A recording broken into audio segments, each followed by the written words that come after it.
Listen closely. Imagine being handed a gift wrapped in silk and silence, only to realize the gift is a child, and the child is your husband's blood. This is not fiction. This is the kind of truth buried under ledgers, sealed letters, and polite society's smiles. And once you hear it, you won't unsee how power erases morality. In the mid-1800s, in the shadows of Louisiana's cotton empires, a rising planter named Henri Laval reached his 9th wedding anniversary with everything a man of his era could desire: wealth, status, lineage. But success has a darker appetite. It demands secrets. It demands silence. It demands sacrifices that history pretends never happened. On the morning of April 14, 1847, Henri presented his wife with an anniversary gift: not jewelry, not land, not a carriage. He presented her with a 12-year-old enslaved girl named Rose, a child dressed in cotton and obedience, purchased like furniture. The household saw only another transaction, another ledger entry, another human reduced to inventory.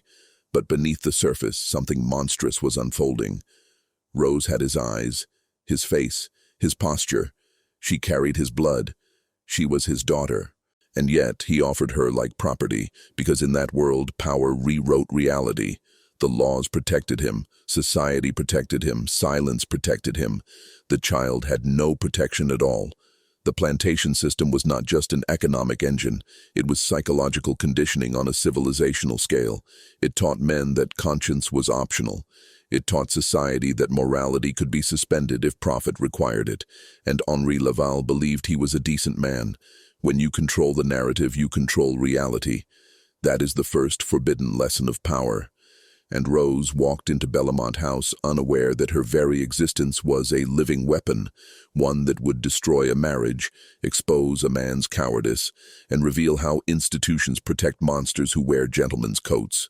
To understand how a man could gift his own child as property, you have to understand the machinery that shaped him. Years before Rose ever stepped into Bellamont House, she was born in another plantation to an enslaved seamstress named Nina. Henri was a guest there, a rising trader, a man with ambition burning hotter than ethics. In that environment, enslaved women had no legal autonomy. Consent was a fantasy. Power was the only language. When Nina became pregnant, there was no scandal, no confession, no consequence. Henri left. Nina stayed. The system absorbed the crime like a sponge absorbs blood. Rose grew up in the quarters, learning invisibility as survival. Her mother taught her to sew, to read the mood of white people, to shrink her presence until it was safe. That was education in the shadow world, a curriculum of silence. But time is dangerous. Time reveals patterns, and as Rose grew, her resemblance to Henri became undeniable. Features don't lie. Blood does not disappear quietly. He could have freed her. He had the wealth. He had the influence. He had the legal ability. But freedom would mean acknowledgement. Acknowledgement would mean scandal. Scandal would mean exile from elite society.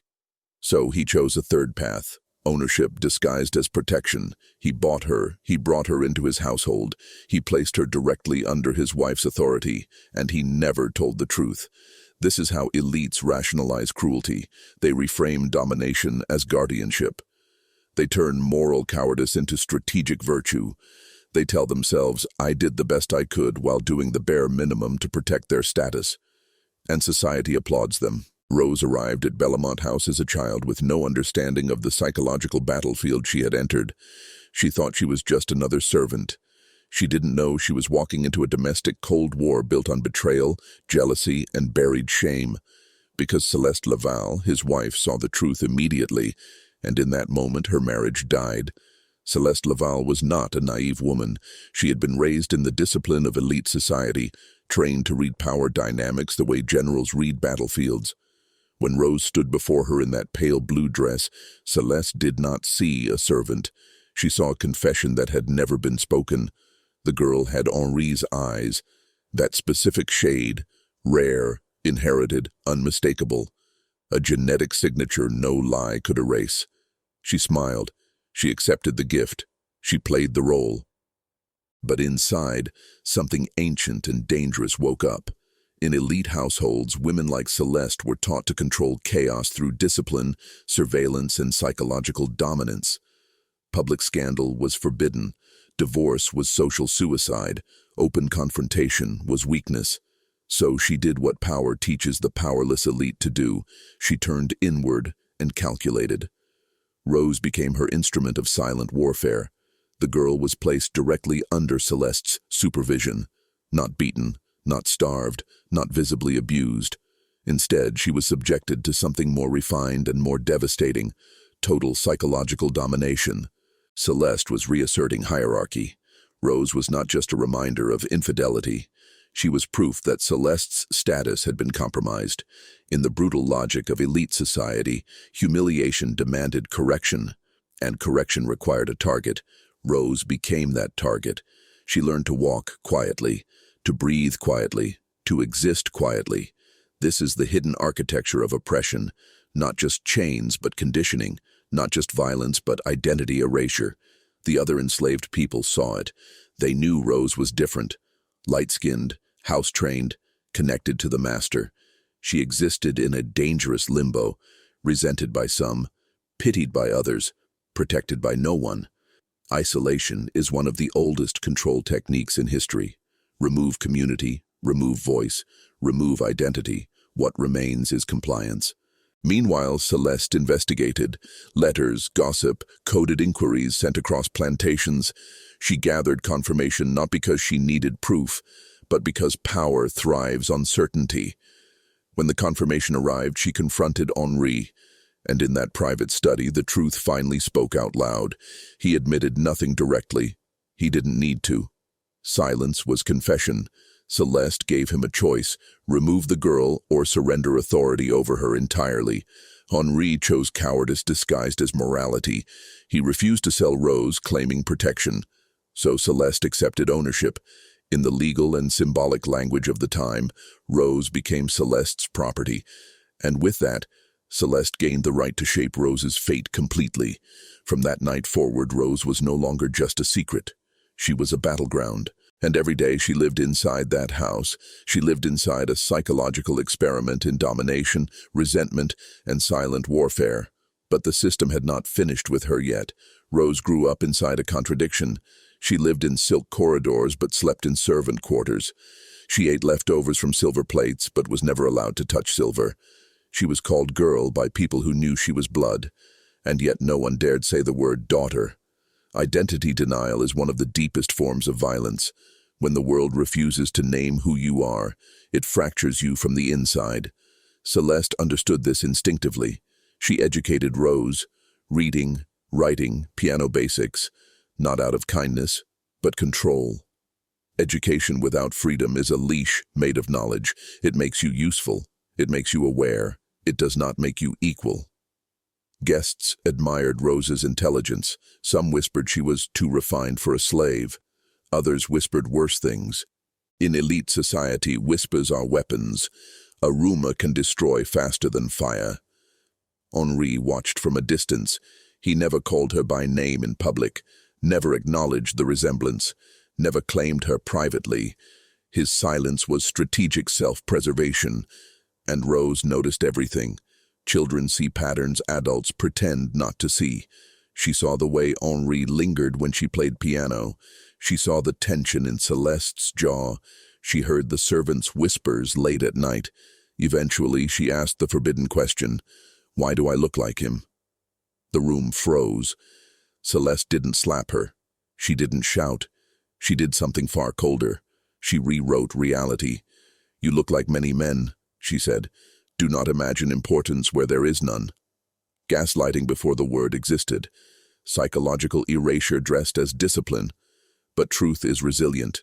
It leaks through silence, through glances, through patterns that refuse to disappear.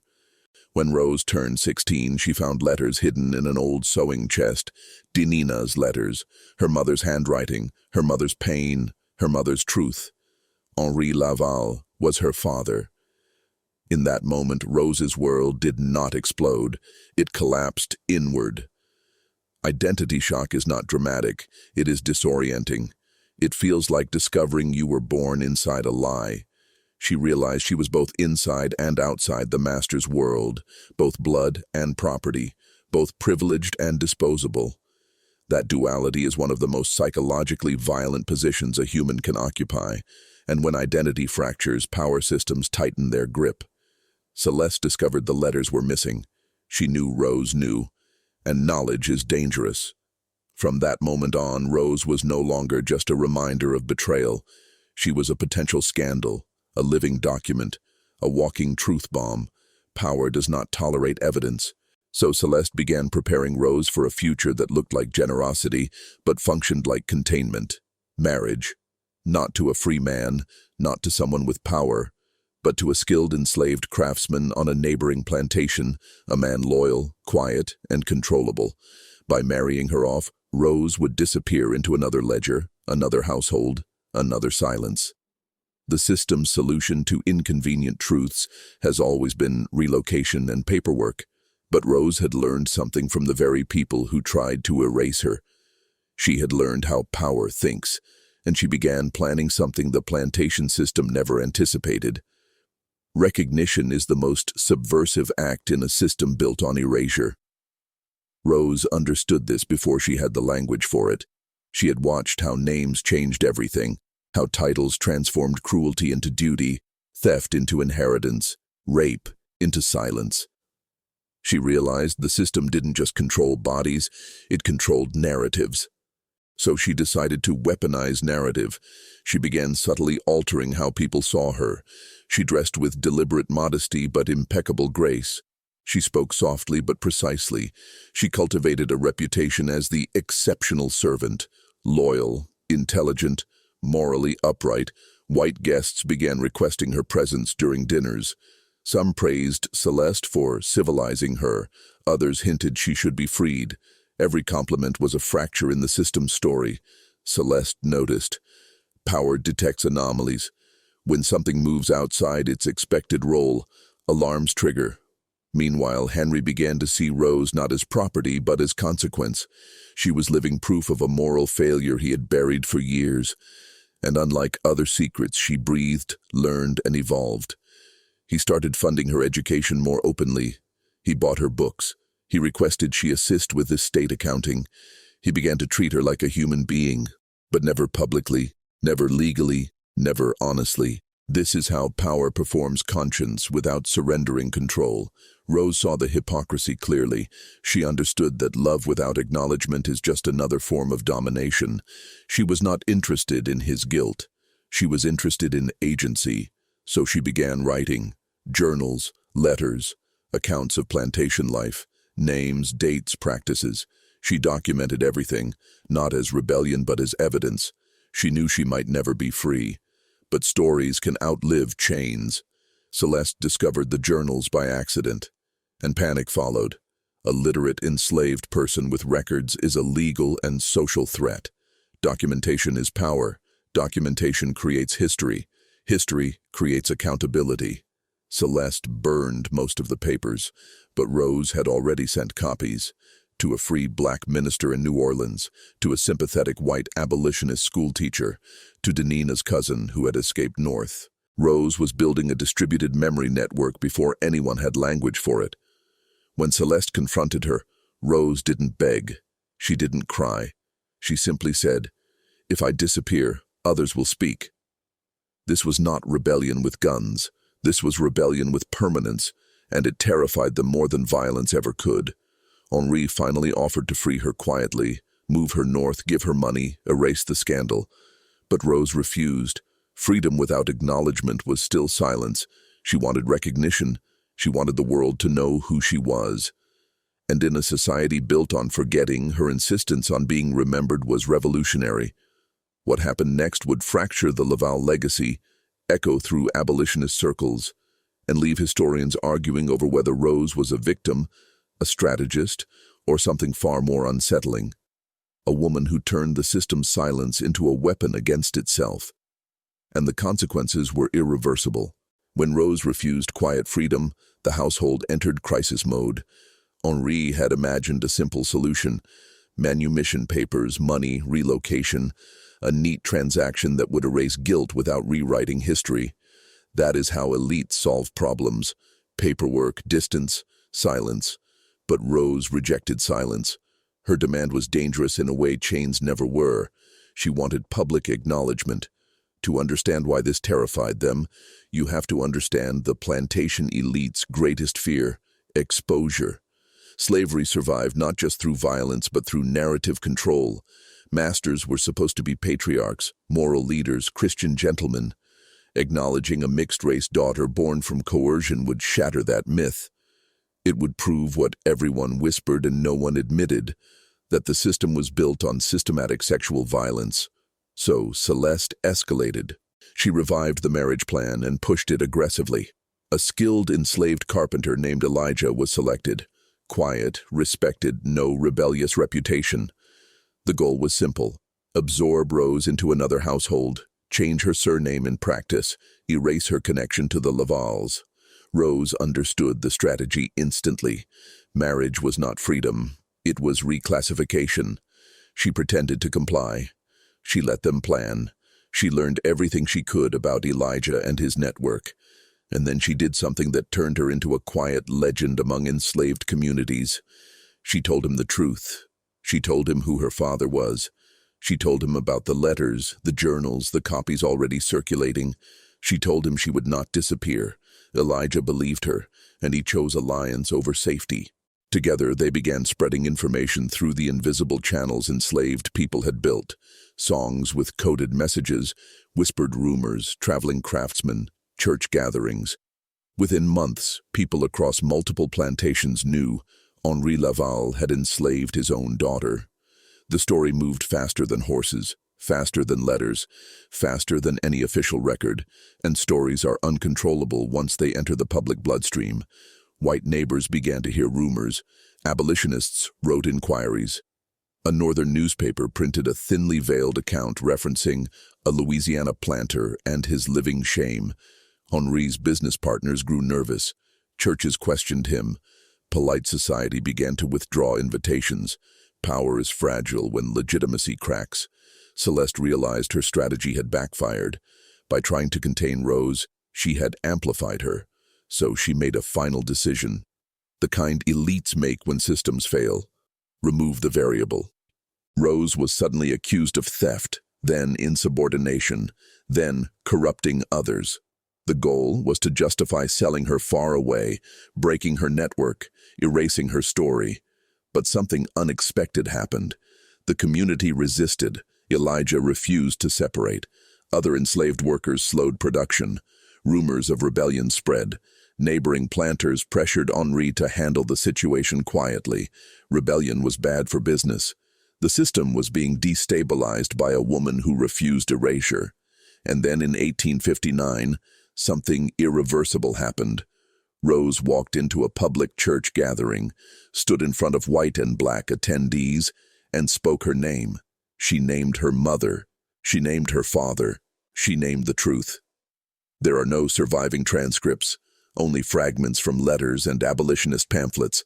But one line survived history. "You called me property so you wouldn't have to call me daughter." The room erupted. And in that moment, silence, the greatest weapon of slavery, was broken in front of witnesses.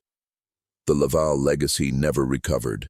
When Rose spoke her truth in that church, she didn't just expose a family secret, she detonated a social code. Elite Southern society ran on a shared agreement. Certain truths would never be spoken out loud. Everyone knew. No one said it. Silence was the glue that held respectability together. Rose ripped that glue apart. Henri Laval became untouchable in polite circles. Invitations stopped. Business deals cooled. Clergy avoided him. Neighbors who once toasted him now crossed the street, not because they were morally superior, but because scandal is contagious. Power elites don't punish immorality, they punish visibility. Celeste withdrew into rigid respectability, presenting herself as the wronged wife, the moral center. In private, she blamed Rose for everything: humiliation, whispers, the slow decay of her social capital. It didn't matter that Henri was the origin of the betrayal. Systems trained women like Celeste to defend the structure that oppressed them. Rose, meanwhile, became something the system had never planned for, a narrative threat. Abolitionist networks circulated her story as evidence of slavery's hidden violence. She was no longer just an enslaved girl.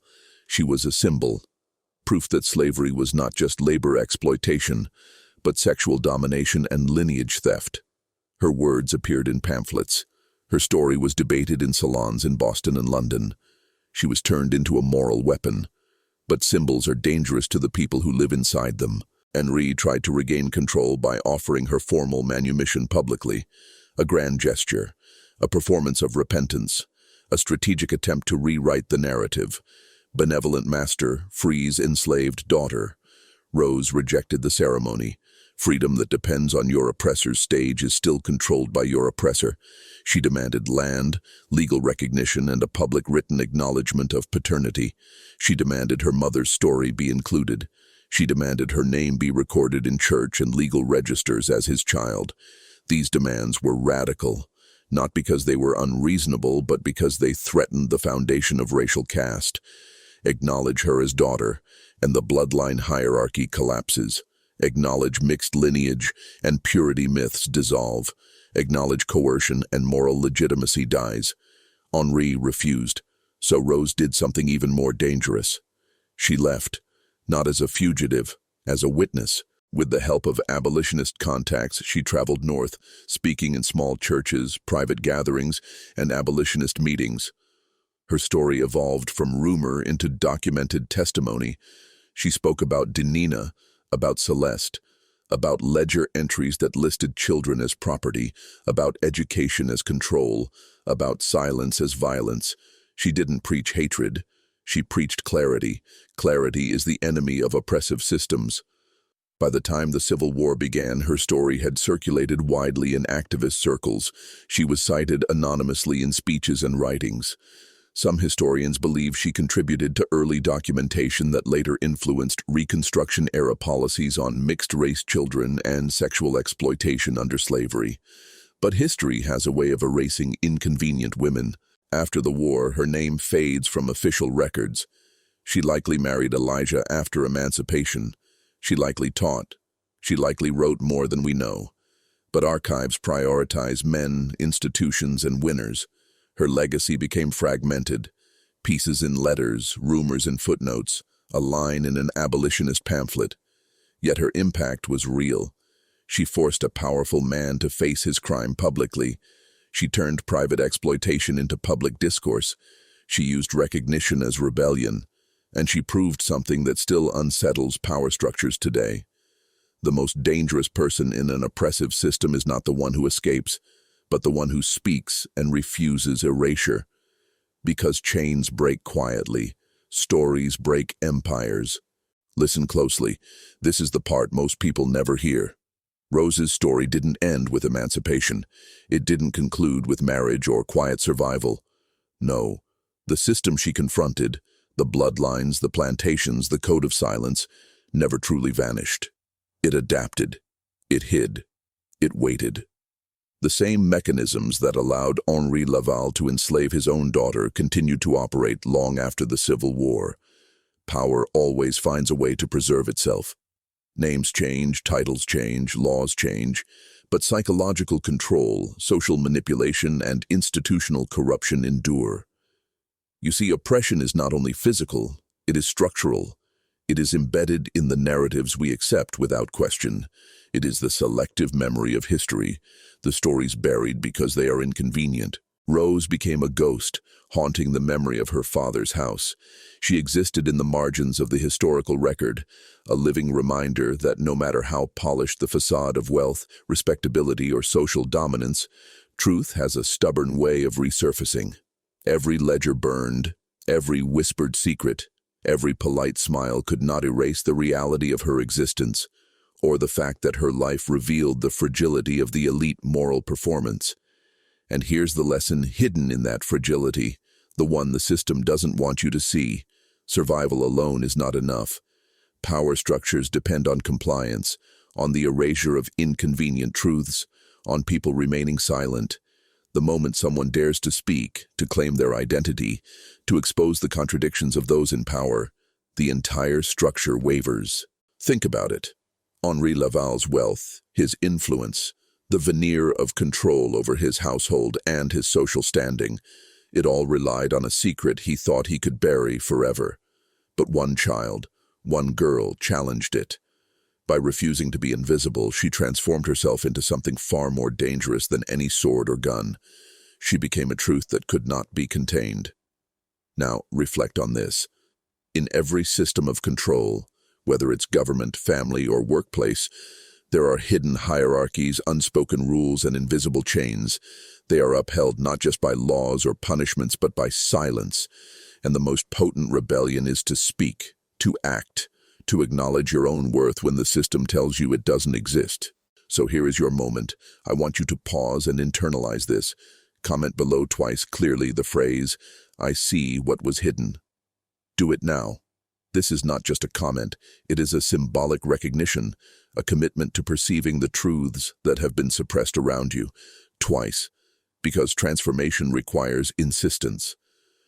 Rose's life is over 170 years behind us, yet it speaks directly to the reality we navigate today. Power is seductive, secrets are weapons, silence is compliance, and awareness is freedom.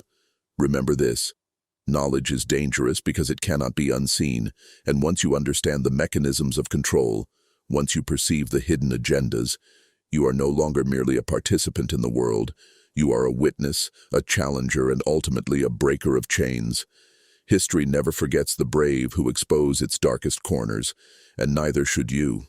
Now we arrive at the end of what most would call a nightmare, but what history calls reality. Rose's journey through Bellamont House was not just a story of cruelty, deception, or power. It was a lesson written in flesh and blood about the darkest impulses humans can hide behind wealth, respectability, and social order. Even as she aged, even after the Civil War, even after slavery itself was abolished, Rose carried the weight of her past. She carried the memory of her mother's whispered lessons, how to survive in a world that saw her as property, not a person. She carried the image of her father, Henri Laval, a man paralyzed by guilt and cowardice, whose wealth and power could not shield her from the horrors he had engineered. She carried the shadow of Celeste Laval, whose cold, calculating cruelty taught that control and vengeance could coexist with refinement and civility. Rose's story reminds us that evil is not always obvious. It is rarely loud. It hides in protocol, in appearances, in polite society's refusal to ask questions. The same mechanisms that allowed a father to sell his daughter as a gift continue to operate in subtle, insidious ways today. Hierarchies of control, invisible chains, systemic manipulation, they are everywhere.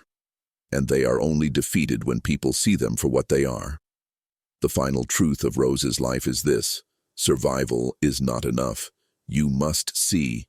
You must understand, you must act. The power to expose injustice, to perceive hidden agendas, to challenge the systems that perpetuate suffering, is the inheritance of those who refuse to be silent. So here is your call. Comment below twice with the phrase, "I see what was hidden." Twice, not once. Twice.